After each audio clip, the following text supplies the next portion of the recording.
Orient bell tiles studio से आप देख रहे हैं एबीपी न्यूज। जनहित में फटाफट न्यूज आप देख रहे थे और अब खबरें विस्तार से दिखाते हैं। सबसे पहले बात करेंगे आज की हमारी कवर स्टोरी की। 48 घंटे तक ईरान के भारी पड़ने के बाद आज युद्ध भूमि का दृश्य बदल गया है। इजराइल के घातक इंतकाम ने ईरान में आज भारी तबाही मचाई है। कल देर रात ईरान ने इजराइल पर 40 ड्रोन हमले किए थे, लेकिन इजरायली एयरफोर्स ने सभी 40 ड्रोन मार गिराए। उसके बाद आज सुबह से इजराइल ने ईरान पर अपने हमले तेज कर दिए हैं। कुछ देर पहले तेहरान में खामनेई दरगाह के पास हवाई हमले किए गए हैं। यहां खामनेई परिवार के लोगों की कब्रगाह है। इसके अलावा मशहर बंदरगाह को इजरायली हमले में भारी नुकसान की खबर है। आज ही इस्फहान न्यूक्लियर साइट पर हमला किया गया। शिराज शहर में एक सैन्य ठिकाने पर हमला किया गया है। आज इजराइल की ओर से चुन चुन कर उन जगहों को ठिकाना बनाया गया जो सामरिक रूप से ईरान के लिए बेहद अहम जगह थे। आज के हमलों में कितना नुकसान हुआ है इसका आकलन अभी नहीं हो पाया, लेकिन माना यह जा रहा है कि इजराइल ने ईरान पर घातक पलटवार किया है। इजराइल ईरान युद्ध का आज 9वां दिन है। हर गुजरते दिन के साथ दोनों ओर से बारूदी प्रहार और प्रचंड हो रहा है। आलम यह है कि पश्चिम एशिया के इन दोनों देशों में बारूदी कोहराम चरम पर है। इसका खूनी अंजाम भी दुनिया देख रही है। दो देशों की सेनाएं एक दूसरे के खून की प्यासी बन चुकी हैं। एक ओर यहूदी देश इजराइल और दूसरी ओर शिया मुस्लिम मुल्क ईरान, दोनों ही एक दूसरे के वजूद के दुश्मन बन गए हैं। खासकर इजराइल को ईरान के परमाणु कार्यक्रम में अपने अस्तित्व के लिए खतरा दिखाई देता है। ऐसे में वो ईरान को परमाणु मुक्त करने के अभियान में जुटा हुआ है। बीते 9 दिन में इजरायली सेना ने कैसे ईरान के एटॉमी ठिकानों पर आघात किया, उसकी एक छोटी सी झांकी आपको दिखाते हैं। फिर आज के सबसे नए हमले का मंजर भी सामने रखेंगे।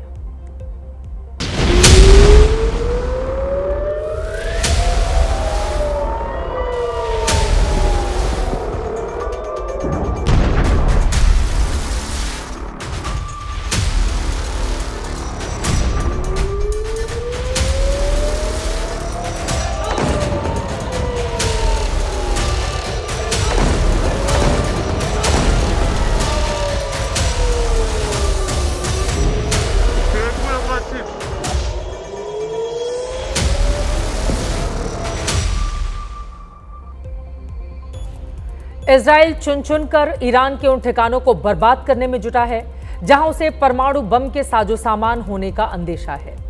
ऐसे में इजरायली सेना ने एक बार फिर ईरान के इस्फहान परमाणु केंद्र को निशाना बनाया है।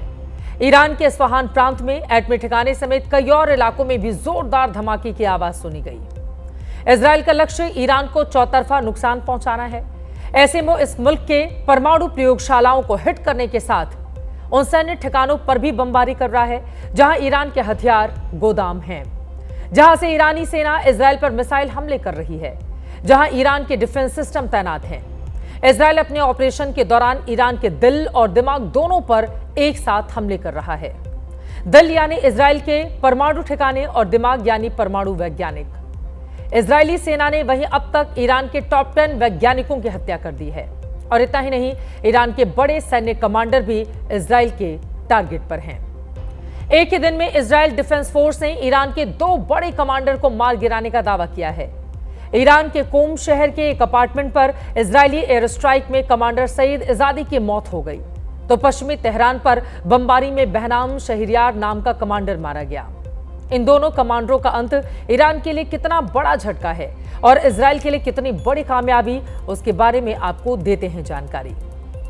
आईडीएफ के मुताबिक सईद इजादी ईरान के खुद फोर्स के फिलिस्तीन कोर का कमांडर था। इजादी वो शख्स था जो फिलिस्तीन के चरमपंथी संगठन हमास और ईरान के इस्लामिक रिवोल्यूशनरी गार्ड कोर यानी कि IRGC में कोऑर्डिनेशन का काम देखता था। इजराइल का आरोप है कि इजादी 7 अक्टूबर 2023 के हमले के प्रमुख षड्यंत्रकारियों में शामिल था।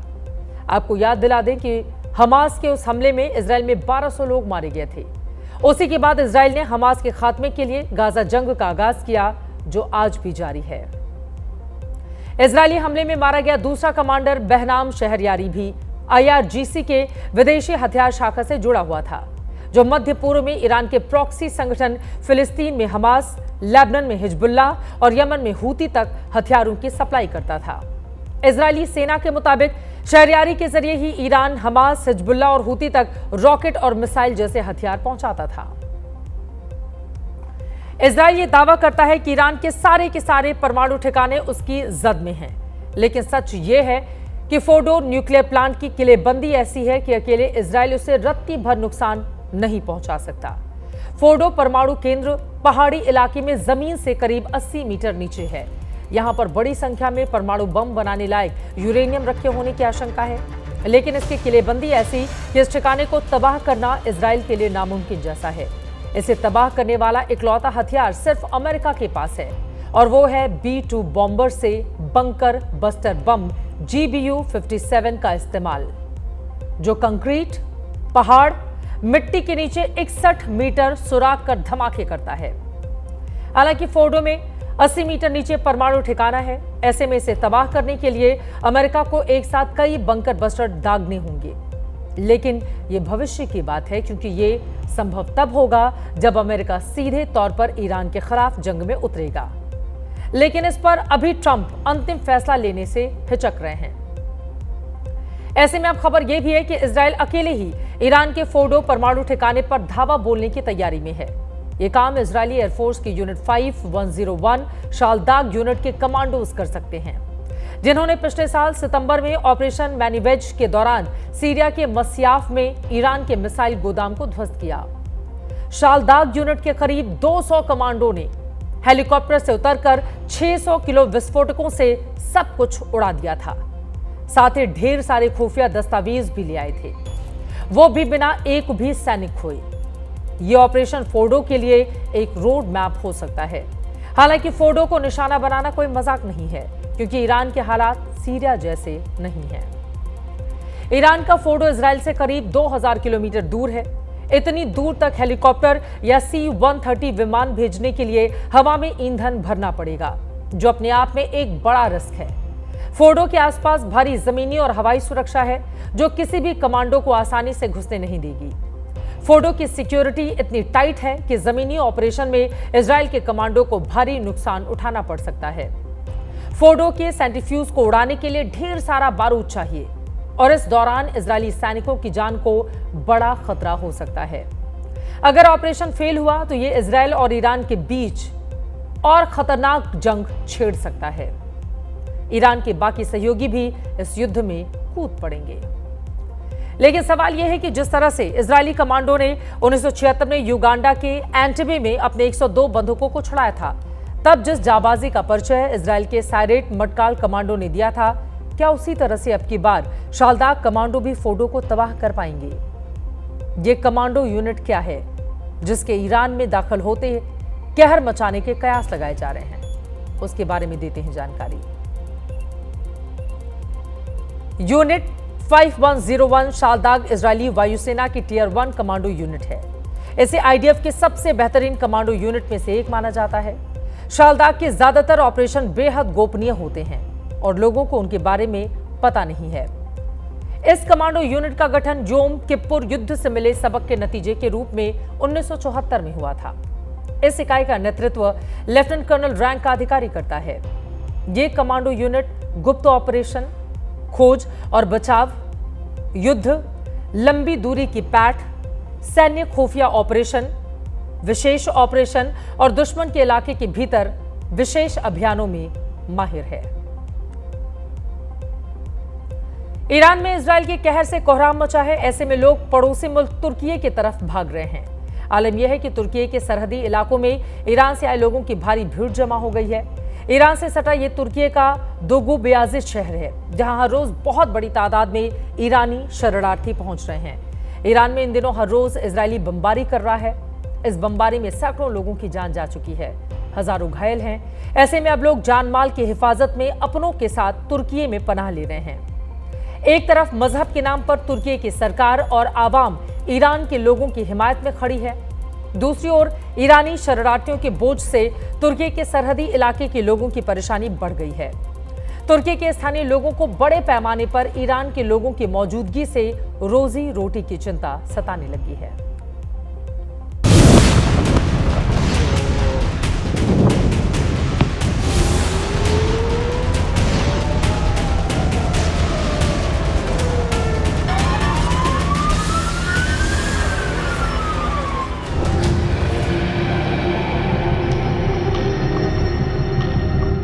We were already devastated from the last wave. Look at the markets. People are struggling.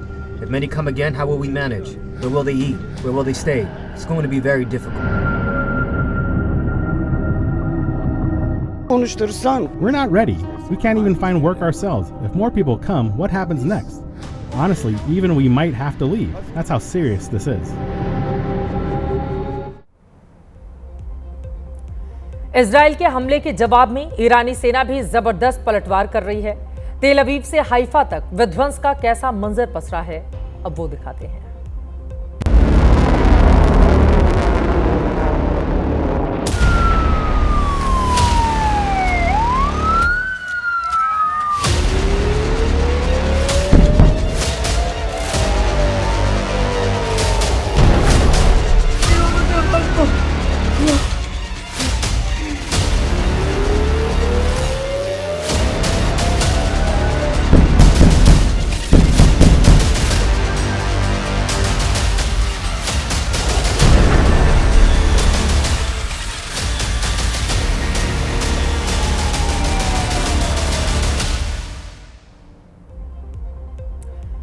खुद इजराइल के मुताबिक ईरान ने अब तक 520 बैलिस्टिक मिसाइलें दागी हैं, जिसका असर जमीन पर साफ साफ दिख रहा है।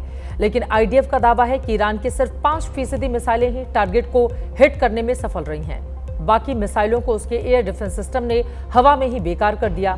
हालांकि जमीन पर तस्वीरें इस दावे से उलट नजर आ रही हैं। इजराइल की राजधानी तेल अवीव में लगातार धमाके हो रहे हैं। उत्तर से दक्षिण तक हर दिशा में तबाही मची है। फिलिस्तीन के वेस्ट बैंक में भी जंगी सायरन बज रहे हैं। हालांकि इजरायली एयर डिफेंस सिस्टम लगातार एक्शन में है, लेकिन उसे इसकी कीमत रोजाना 200 मिलियन अमेरिकी डॉलर के नुकसान के रूप में चुकानी पड़ रही है। यानी इजरायल को ईरानी हमले से बचाव में हर दिन करीब 1700 करोड़ रुपए से ज्यादा का नुकसान हो रहा है। बावजूद इसके पोर्ट सिटी हाइफा या फिर बिरशेवा जैसे शहरों जहां पर भारी तबाही और बर्बादी देखी जा सकती है। इजरायल ने ईरान के सुप्रीम लीडर खामनेई के खिलाफ डेथ वारंट निकाला है। उसकी ओर से हत्या का खुलेआम ऐलान हो चुका है। जब से युद्ध की शुरुआत हुई है तब से खामनेई बंकर में छिपे हुए हैं और अब खबर है कि वहीं से उन्होंने अपने संभावित उत्तराधिकारी का नाम तय कर दिया है। लेकिन सबसे ज्यादा चौंकाने वाली बात यह है कि इन 3 नामों में खामनेई के बेटे मोज्तबा खामनेई का नाम शामिल नहीं है। मोज्तबा के IRGC और ईरान के मौलवियों से अच्छे रिश्ते हैं। माना यह जा रहा था कि सुप्रीम लीडर खामनेई के बाद उनके बेटे मोज्तबा को कमान दी जा सकती है। माना यह जा रहा है कि इजरायल और अमेरिका के डर से सुप्रीम लीडर ने मोज्तबा का नाम आगे नहीं किया। हालांकि 86 साल के अयातुल्ला खामनेई ने जिन 3 लोगों को संभावित उत्तराधिकारी के तौर पर नॉमिनेट किया है, उनके नाम को भी आधिकारिक तौर पर अभी गुप्त रखा गया है। न्यूयॉर्क टाइम्स की रिपोर्ट के अनुसार ऐसा इसलिए किया गया है ताकि नाम आने के साथ ही इजराइल उन्हें टारगेट ना करे। लेकिन जो 3 नाम चर्चा में हैं, उनमें एक अलीरेजा अराफी हैं, जो ईरान के एक बड़े मौलवी हैं, सुप्रीम लीडर के करीबी हैं। दूसरा नाम अयातुल्ला हाशिम हुसैनी बुशहरी का है, जो ईरान के मौलवी जमात के बड़े चेहरे हैं, विशेषज्ञ सभा के पहले उप प्रधान हैं। तीसरा नाम अली असगर हिजाजी का है, जिनके पास अभी ईरान के खुफिया विभाग की जिम्मेदारी है। 1989 से ईरान के सुप्रीम लीडर की भूमिका निभा रहे अयातुल्ला खामनेई ने अपने मारे जाने की स्थिति के लिए ये संभावित नाम घोषित किए हैं। बीते 36 साल से खामनेई इस कुर्सी पर बैठे हैं और अब इजराइल उनके खून का प्यासा बना हुआ है। ईरान में सुप्रीम लीडर होने का मतलब क्या होता है, उसे समझाते हैं। सुप्रीम लीडर ईरान के सशस्त्र बलों के कमांडर इन चीफ हैं। Khamenei Islamic revolutionary guard core के अलावा दूसरी सैन्य इकाइयों के संचालन और नेतृत्व का अंतिम अधिकार रखते हैं। सुप्रीम लीडर का फरमान ईरान में अंतिम आदेश होता है। सुप्रीम लीडर के आदेश को कोई चुनौती नहीं दे सकता। राष्ट्रपति से लेकर संसद, न्यायपालिका, सबको उनकी बात माननी पड़ती है। यही वजह है कि इजराइल सीधे तौर पर सुप्रीम लीडर को मारना चाहता है। पिछले दिनों इजराइल के पीएम बेंजामिन नेतन्याहू ने कहा था कि खामनेई के खात्मे से ही युद्ध का अंत होगा। वहीं अमेरिकी राष्ट्रपति ट्रंप ने कहा था कि उन्हें पता है कि खामनेई कहां छिपे हैं, लेकिन अभी वो उन्हें नहीं मारेंगे। इस तरह के बयान के जरिए इजराइल और अमेरिका अपनी मंशा जाहिर कर चुके हैं। देर सवेर उनका मकसद खामनेई का खात्मा ही है, लिहाजा उन्होंने अपना उत्तराधिकारी यानी कि खामनेई ने अपने उत्तराधिकारी का नाम तय कर दिया है। ईरान और इजराइल की भीषण जंग के बीच युद्ध विराम की कोशिश भी जारी है। इसी कड़ी में एक तरफ तुर्की के इस्तांबुल में 57 मुस्लिम देशों के संगठन OIC की बैठक हुई है, जिसमें ईरान के विदेश मंत्री अब्बास अराक्ची ने शिरकत की, तो दूसरी ओर ईरानी विदेश मंत्री ने स्विट्जरलैंड के जिनेवा में E3 देश यानी कि ब्रिटेन, फ्रांस और जर्मनी के साथ बैठक की।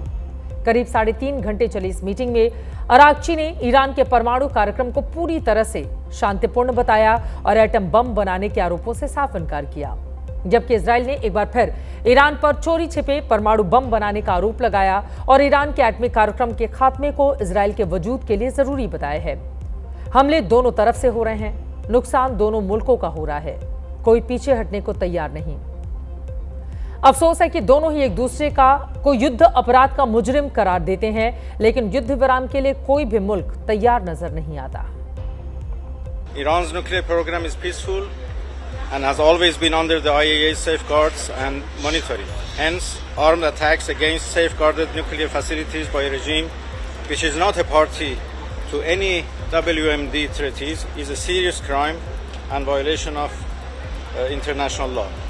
We see here once again the results of the Iranian strategy. The Iranian regime is targeting deliberately civilian population centers. Therefore, you can see that a pure civilian area was hurt here, and specifically in that case a mosque. It's a war crime. This is clear because you cannot target, according to the international law, you cannot target civilian population centers. Iran Israel जंग पर आज संयुक्त राष्ट्र में भी चर्चा हुई है। इस दौरान एक अजीब वाकया सामने आया जब अमेरिकी प्रतिनिधि की जुबान फिसल गई और उन्होंने जंग के लिए इजराइल को कसूरवार ठहरा दिया। हालांकि जल्द ही उन्होंने अपनी भूल भी सुधार ली। Israel's government has also spread chaos, terror and suffering throughout the region. Iran's government has also spread chaos, terror and suffering throughout the region. Iran Israel की जंग के बीच एक बार फिर से साफ हुआ है कि संयुक्त राष्ट्र जैसी संस्था नाकाम साबित हुई है। दुनिया की सबसे बड़ी पंचायत के वजूद में होने के बावजूद युद्ध टल नहीं रहे।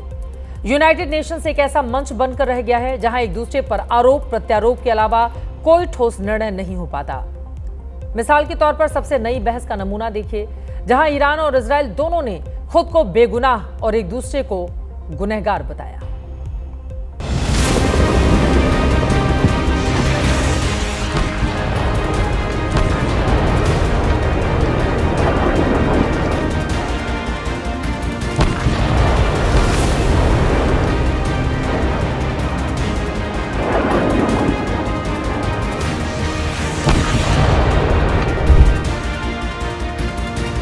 Israeli strike or an assault on the global non-proliferation regime.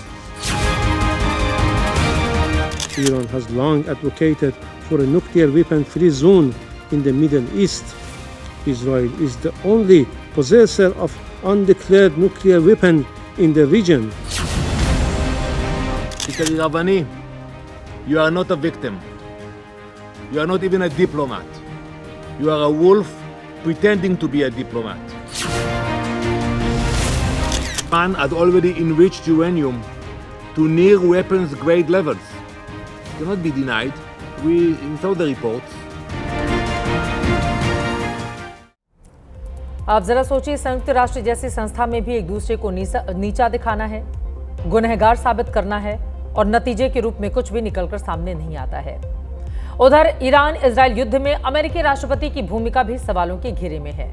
America और इजराइल की दोस्ती जग जाहिर है। अमेरिका हर मुश्किल घड़ी में इजराइल के साथ साई की तरह रहा है, लेकिन इस बार तस्वीर बदली हुई दिखाई दे रही है। जब इजराइल मुश्किल दौर से गुजर रहा है, तब अमेरिकी राष्ट्रपति डोनाल्ड ट्रंप न्यू जर्सी में वीकेंड मना रहे हैं। न्यू जर्सी पहुंचने से पहले ट्रंप से ईरान इजराइल युद्ध को लेकर सवाल हुए। ट्रंप ने ऐसा जवाब दिया जो इजराइल को बिल्कुल भी पसंद नहीं आया। They really have a very limited capacity. They can break through a little section, but they can't go down very deep. They don't have that capacity, and we'll have to see what happens. Maybe it won't be necessary. Trump ने यह बयान ऐसे वक्त में दिया है जब Israel Iran के कथित परमाणु हथियारों को नष्ट करने पर आमादा है। लेकिन अमेरिका ने साफ कह दिया है कि अमेरिका के बिना इजराइल कुछ कर ही नहीं सकता है और अमेरिका खुलकर इजराइल का साथ भी नहीं दे रहा। इजरायली अखबार द येरूशलेम पोस्ट के मुताबिक इजरायली प्रधानमंत्री युद्ध के बीच अचानक अमेरिका दौरे पर गए। उनके साथ आईडीएफ चीफ, रक्षा मंत्री और सामरिक मामलों के मंत्री भी शामिल थे। अमेरिका की ओर से इस बैठक में उपराष्ट्रपति जेडी वेंस और रक्षा मंत्री पीट हेग्सेथ ने हिस्सा लिया। सवाल खड़े हो रहे हैं कि इजराइल के भविष्य को लेकर इतनी बड़ी बैठक हो रही थी तो ट्रंप कहां थे? ट्रंप कुछ बड़ा होने का ऐलान कर G7 का आधा कार्यक्रम छोड़कर अमेरिका वापस गए थे, वो इस बैठक में शामिल क्यों नहीं हुए? दुनिया भले ही मौजूदा उथल पुथल में ट्रंप की भूमिका तलाश रही हो, लेकिन ट्रंप बेफिक्र हैं, खुद को शांति दूत बता रहे हैं, दुनिया को ट्रेड डील से वॉर खत्म करने का फॉर्मूला सुझा रहे हैं और इसी को आधार बनाकर ट्रंप ने नोबेल पीस प्राइज की इच्छा जाहिर की है। ट्रंप की इन हसरतों को हवा पानी देने के लिए पाकिस्तान फील्डिंग करने में लगा हुआ है।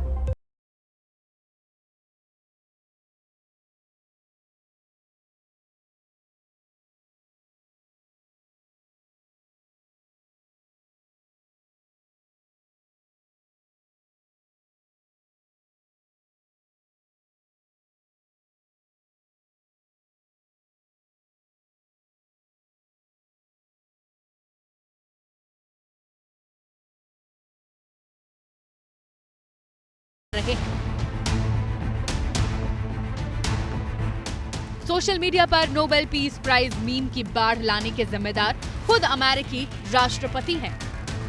Give me the Nobel Prize for Rwanda and if you look the Congo, or you could say Serbia, Kosovo, you could say a lot of them. You could say, the big one is India and Pakistan. I should have gotten it 4 or 5 times. I should get it for the, I would think the Abraham Accords. Trump से Nobel पुरस्कार पर सवाल एक अमेरिकी सांसद के सुझाव पर पूछा गया, जिसमें उन्होंने कहा था कि ट्रंप को नोबेल पुरस्कार से सम्मानित किया जाना चाहिए और नोबेल प्राइज की जगह ट्रंप प्राइज नाम रखा जाना चाहिए। अमेरिकी सांसद को ये script Trump social media thread पर पहले ही दे चुके थे। जो बातें उन्होंने न्यू जर्सी में कही, उस पर लंबा चौड़ा पोस्ट लिख चुके थे, जिसमें 6 बार ट्रंप ने नोबेल प्राइज का जिक्र किया था। एशिया से लेकर यूरोप और मिडिल ईस्ट में खुद को शांति दूत की भूमिका में रखा। ट्रंप भले ही खुद को शांति दूत बताकर खुद की पीठ थपथपा रहे हों, लेकिन शांति के लिए नोबेल प्राइज की उनकी उम्मीदें काफी कम हैं।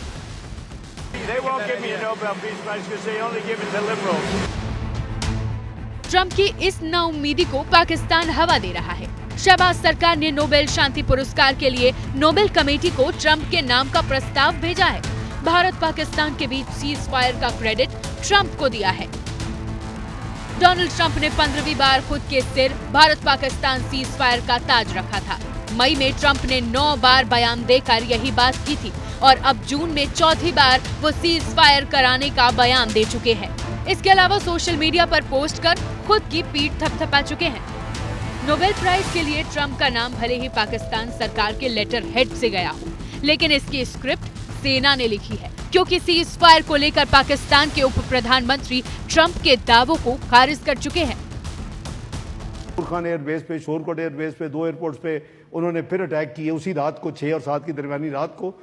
तो वो उन्होंने जो कोशिश की, तो उसके बाद बाय द वे उसके बाद विद इन 45 मिनट्स मुझे सऊदी प्रिंस फैसल साहब का फोन आया और उन्होंने मुझे वही बात की कि ब्रदर आई जस्ट अंडरस्टूड के जी आपकी बात हुई है रूबियो से और अपना am I authorise to talk to Jaishankar also and convey के you are ready if they stop. I say yes brother you can.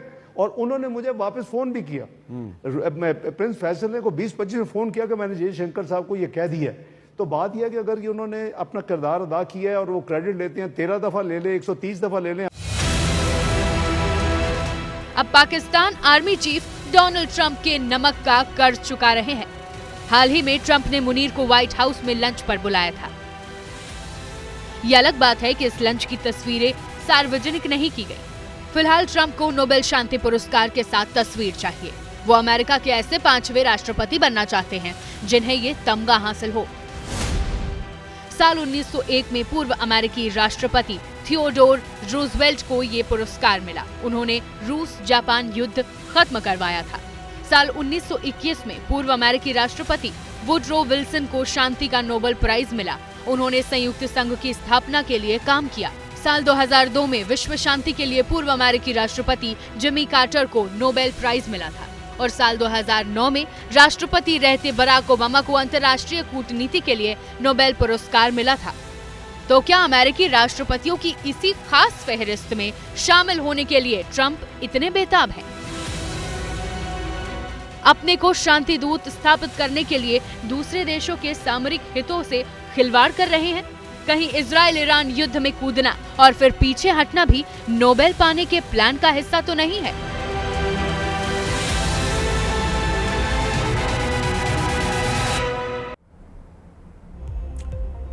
रूस यूक्रेन के बीच की जंग देख लें या फिर मौजूदा वक्त में ईरान और इजराइल के बीच जिस तरह के हालात बने हुए हैं, उसके बावजूद ट्रंप को शांति दूत बनना है और उनको नोबेल पुरस्कार चाहिए। खैर, हम बढ़ते हैं आगे। अब देश की खबरों की ओर लौट आते हैं। 12 जून को अहमदाबाद में विमान हादसा हुआ। प्लेन में सवार 241 लोगों की जान चली गई।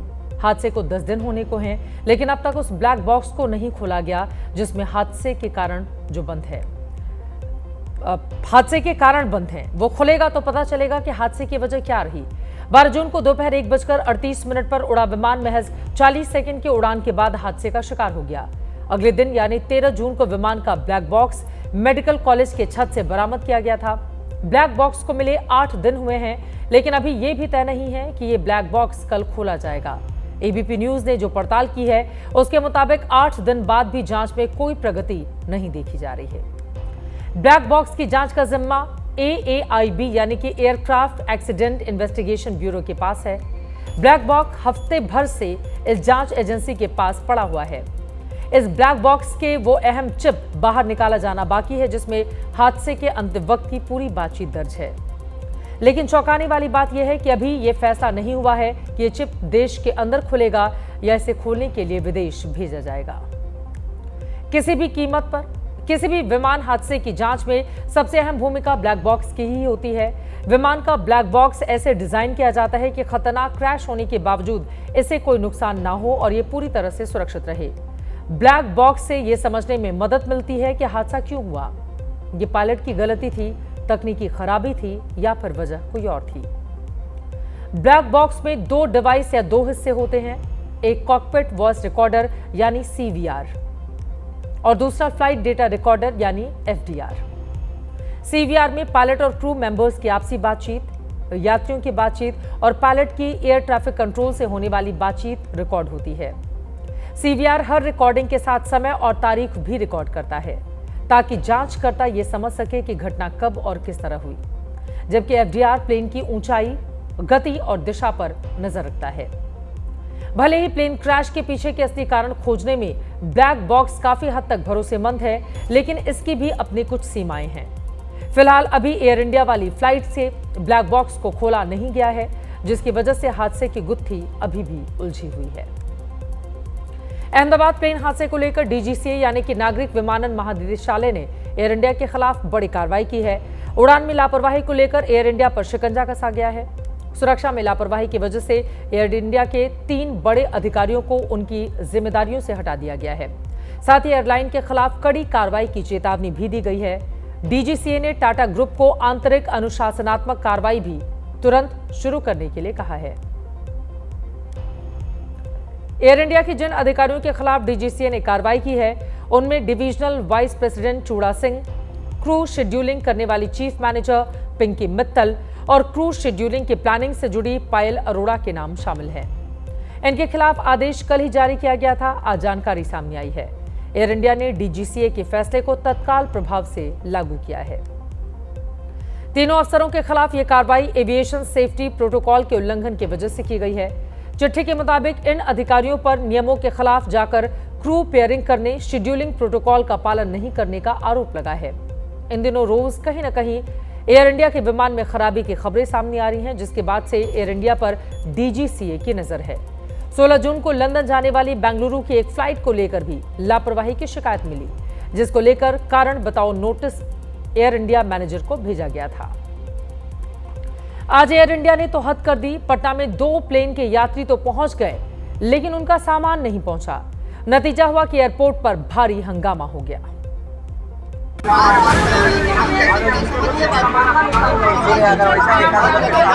हंगामे की ये तस्वीरें पटना एयरपोर्ट की हैं।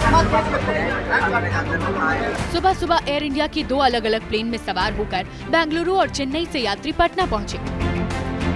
अपना सामान लेने बेल्ट नंबर 3 और 4 पहुंचे तो पता चला कि सामान ही नहीं।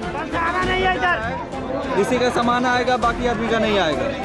पेपर पूछने पर पता चला कि बेंगलुरु वालों का सामान और चेन्नई वालों का चेन्नई में ही छोड़ दिया गया। कितना टाइम लगेगा? कारण बताया गया कि सामान की वजह से प्लेन का वजन ज्यादा हो रहा था।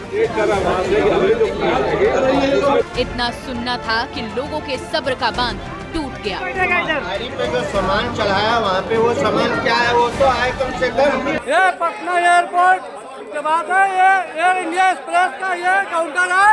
ये बेंगलोर हम लोग का सामान छोड़ चुका है। ये बोल रहा है कि आपका घर पहुँचाएंगे, उसमें 1 लाख 2 लाख का माल है, उसमें कौन पहुँचाएगा, कौन जिम्मेवारी देगा यहाँ का। एयरपोर्ट पर यूं ही घंटों हंगामा हुआ। लोग परेशान हो नहीं आ रहा, जब नहीं काम करने आ रहा दूसरे को काम करने दो। उधर बेंगलुरु की प्लेन में 180 यात्री सवार थे, कुछ हो तो सकता नहीं था। लिहाजा सुरक्षा कर्मियों के समझाने बुझाने के बाद लोग शांत हुए। फ्लाइट आपकी सामान कहाँ है? बेंगलुरु में, चेन्नई में है। आने में टाइम लगेगा, वो भी लाना है, वही लाएगा। हाँ ठीक है। हाँ अब वो कोऑर्डिनेट कर रहा है वहाँ से कि हमें जो फ्लाइट आएगी उसमें देखा जा रहा है जो भी फ्लाइट आनी चाहिए ना। लेकिन इस घटना ने एयर इंडिया की लापरवाही की पोल खोल दी। यात्रियों ने अपने मोबाइल से तस्वीरें बनाई जो वायरल हो रही है। आगे बढ़ते हुए अब आज की सबसे चर्चित राजनीतिक खबर का रुख कर लेते हैं। बिहार की राजनीति में एक बार फिर अटकलों का बाजार गर्म हो चला है। गृह मंत्री अमित शाह का अंग्रेजी अखबार को दिया गया एक नया इंटरव्यू वायरल है। चर्चा होने लगी है क्या नीतीश कुमार को बीजेपी सिर्फ चुनाव का चेहरा बनाएगी, सीएम नहीं। अमित शाह ने अंग्रेजी अखबार को लंबा चौड़ा इंटरव्यू दिया है। इस इंटरव्यू में तमाम तरह की बातें की गई हैं, लेकिन सीएम के चेहरे को लेकर जो सवाल किया गया उसके जवाब ने बिहार की सियासत सुलगा दी है। अमित शाह से सवाल पूछा गया कि बिहार में एनडीए का सीएम चेहरा कौन होगा। अमित शाह जवाब में कहते हैं केवल वक्त बताएगा कि बिहार का सीएम कौन होगा, लेकिन इतना साफ है कि एनडीए बिहार में नीतीश कुमार के नेतृत्व में चुनाव लड़ेगा। गृह मंत्री के इस बयान को लेकर लोग अपने अपने हिसाब से विश्लेषण करने में लगे हैं। एबीपी न्यूज ने इसको लेकर जेडीयू के नेताओं से बातचीत की है। पार्टी के नेता अलग अलग नजरिए से अमित शाह के इंटरव्यू को देख रहे हैं। माननीय अमित शाह जी गृह मंत्री जी हैं, तो स्वाभाविक रूप से उन्होंने यह जब घोषणा किया कि माननीय नीतीश कुमार जी के नेतृत्व में चुनाव लड़ा जाएगा, तो जीत जब सफलता हम अर्जित करेंगे तो स्वाभाविक है ना, ये तो स्वाभाविक है कि उन्हीं के नेतृत्व में सरकार बनेगी। कोई कंफ्यूजन नहीं है, नीतीश कुमार जी के नेतृत्व में चुनाव होगा और एनडीए के घटक दलों की सर्वानुमति है। हमारे दम पर सरकार टिकी हुई है और हमें को सबक सिखा रहे हैं। हमारी बिल्ली हमरे में बिहार में निश्चित रूप से नीतीश कुमार ही अगले मुख्यमंत्री होंगे। बैसाखी पर टिकी हुई सरकार नहीं है और हमारी बिल्ली हमरे में ये नहीं चलेगा बिहार में। जेडीयू के 2 नेता 2 तरह के बयान दे रहे हैं, लेकिन विपक्ष को पूरा मौका मिल गया है। आरजेडी से लेकर कांग्रेस तक के नेता ये कह रहे हैं कि बीजेपी अब जेडीयू को खत्म करने वाली है, नीतीश को सीएम नहीं बनाएगी। ये बात तो साफ मुंह पे कहा है हम लोगों के। चुनाव तक, चुनाव के बाद पता नहीं। ऊर्जा पार्टी वाला लोग है, नीतीश कुमार जो अचेत अवस्था में तो ईश्वरीय वरदान है। जदयू का टिकट भी अमित शाह ही बांटेंगे। संजय झा आरएसएस के आदमी है, भाजपा के आदमी। अब तो ये स्पष्ट हो गया पूरी तरह से कि बीजेपी बिहार चुनाव के बाद आदरणीय नीतीश कुमार जी को मुख्यमंत्री नहीं बनाएगी। महाराष्ट्र वाला खेल जो शिंदे जी के साथ किया वही नीतीश जी के साथ करेगी। आरजेडी के नेता जेडीयू के खत्म होने की भविष्यवाणी कर रहे हैं, लेकिन इसमें कोई दो राय नहीं कि नीतीश बिहार की राजनीति के पावर सेंटर हैं, चुंबक की तरह हैं। वो जिसके साथ होते हैं, पिछले 20 सालों से बिहार में सत्ता उसके साथ होती है। बिहार बीजेपी के नेता नीतीश की सियासी हैसियत जानते हैं, इसीलिए कैमरे पर कह रहे हैं कि सीएम नीतीश ही होंगे। नेता नीतीश कुमार जी हैं, थे, रहेंगे और आज की जनता एनडीए नेता नीतीश कुमार जी को पसंद किया है। ये एनडीए दिल्ली में भी है, एनडीए बिहार में भी। बिहार की राजनीति में बीते 20 सालों से जो एक ध्रुव सत्य है वो ये कि नीतीश जिस तरफ झुकते हैं उसका पलड़ा भारी हो जाता है। यानी 20 सालों से नीतीश सत्ता की गारंटी हैं। और दूसरा ध्रुव सत्य यह है कि नीतीश के लिए न तो कोई स्थायी दोस्त है और न ही स्थायी दुश्मन। इसीलिए कहा जाता है कि नीतीश सबके हैं। 2005 में नीतीश कुमार ने बीजेपी के साथ सरकार बनाई। 2010 में भी बीजेपी के साथ सत्ता में आए। 2005 और 10 में नीतीश की जेडीयू बिहार में सबसे बड़ी पार्टी थी। लेकिन 2015 में नीतीश ने पाला बदला और आरजेडी के साथ सरकार बनाई, बीजेपी को छोड़ दिया था। तब लालू के पास ज्यादा सीट थी, लेकिन नीतीश मुख्यमंत्री प्रोजेक्ट किए गए, नीतीश ही मुख्यमंत्री बने। 2020 में बीजेपी के साथ चुनाव लड़े। बीजेपी ने सीएम प्रोजेक्ट कर रखा था, लिहाजा कम सीट मिलने के बाद भी उन्हें सीएम बनाया गया। लेकिन इन 20 सालों में 2 बार ऐसी राजनीतिक घटनाएं हुई हैं जिसने पॉलिटिकल पंडितों को न सिर्फ चौंकाया बल्कि ये संदेश चला गया कि बिहार की राजनीति में सिर्फ विपक्ष बदलता है, सत्ता में तो नीतीश कुमार ही रहते हैं। 2015 में आरजेडी के साथ चुनाव जीतने वाले नीतीश 2017 में बीजेपी के साथ चले गए। वैसे ही 2020 में बीजेपी के साथ चुनाव जीतने वाले नीतीश 2022 में आरजेडी के साथ चले गए। 2024 में फिर से बीजेपी के पास लौटे और अभी तक साथ साथ हैं।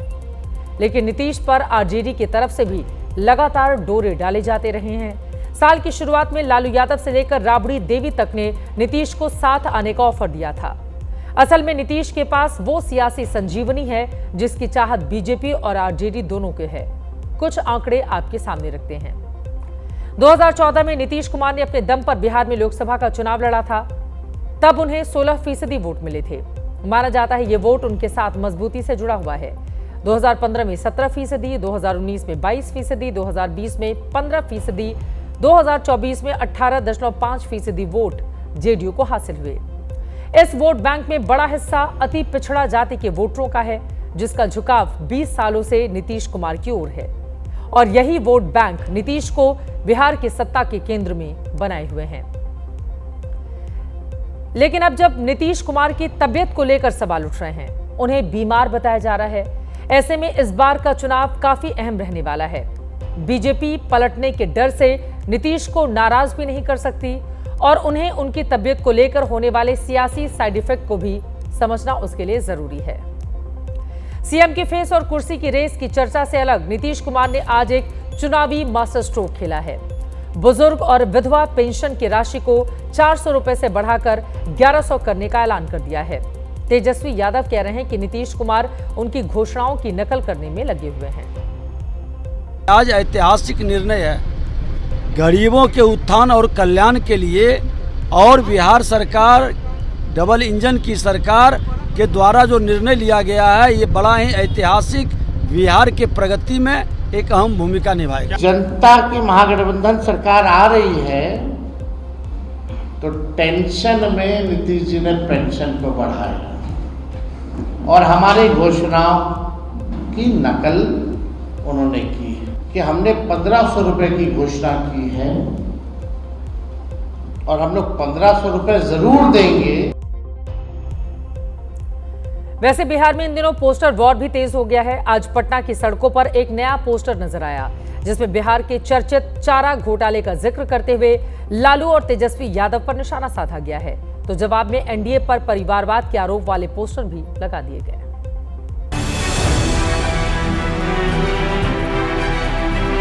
पहली तस्वीर भैंस पर सवार लालू यादव और तेजस्वी यादव के पोस्टर। दूसरी तस्वीर बिहार में एनडीए के बड़े चेहरे और उनके दामादों की तस्वीर वाले पोस्टर।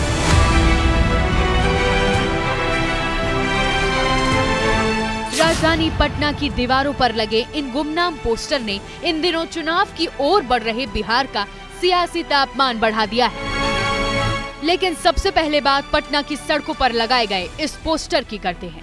शनिवार की सुबह पटना के लोग घरों से निकले तो जगह जगह ये पोस्टर्स लगे दिखे, जिसमें मुंह में चारा दबाए आरजेडी सुप्रीमो लालू यादव बेटे तेजस्वी यादव के साथ लालटेन लिए भैंस पर बैठे दिख रहे थे और पोस्टर पर लिखा था, मेरा बाप चारा चोर है, मुझे वोट दो।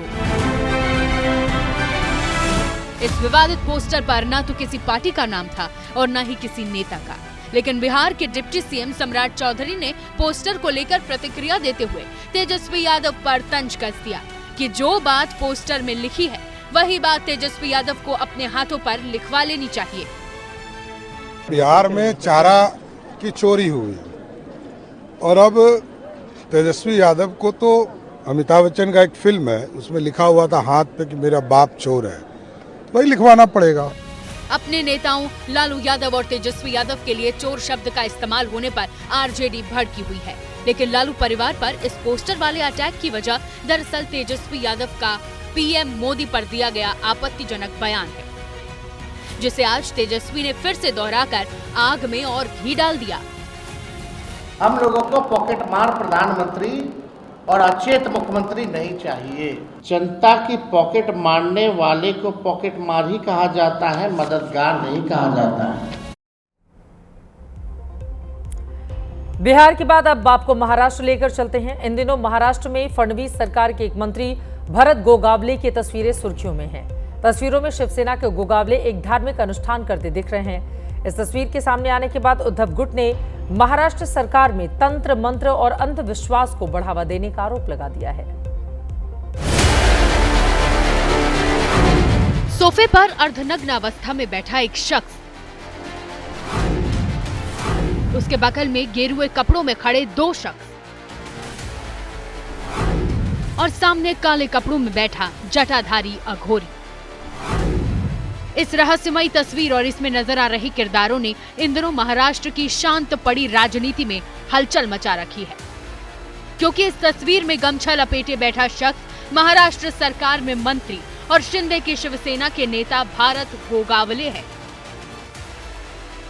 जिनकी ये तस्वीर सामने आने के बाद महाराष्ट्र की राजनीति में एक बार फिर अंधविश्वास और कर्मकांड की बातों ने जोर पकड़ लिया है। ये तस्वीर सबसे पहले एनसीपी अजित गुट के नेता ने सोशल मीडिया पर शेयर करके भरत गोगावले का मजाक उड़ाया कि गोगावले ने मंत्री पद के लिए तंत्र मंत्र और जादू टोने का सहारा लिया था। इसके बाद शिवसेना यूबीटी के मुखपत्र सामना में गोगावले की ये तस्वीर छापकर संजय राउत ने संपादकीय में डिप्टी सीएम एकनाथ शिंदे पर आरोप लगाते हुए लिखा, महाराष्ट्र सरकार में नींबू मिर्च पिन खोपड़ी को महत्व मिल रहा है। एकनाथ शिंदे महाराष्ट्र की राजनीति में अघोरी विद्या के जनक हैं। प्रगतिशील महाराष्ट्र शमशान कब्रिस्तान बनाने वाले शिंदे जैसे लोग हैं।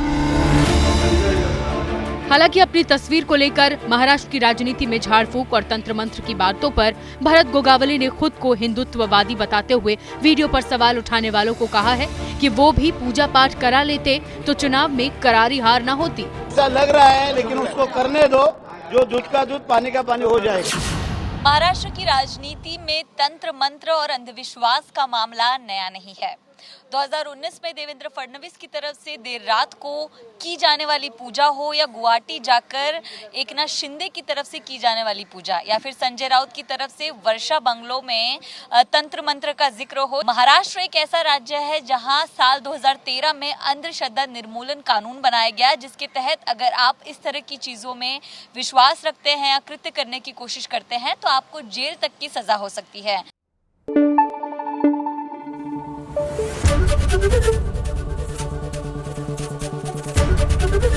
एबीपी न्यूज आपको रखे आगे।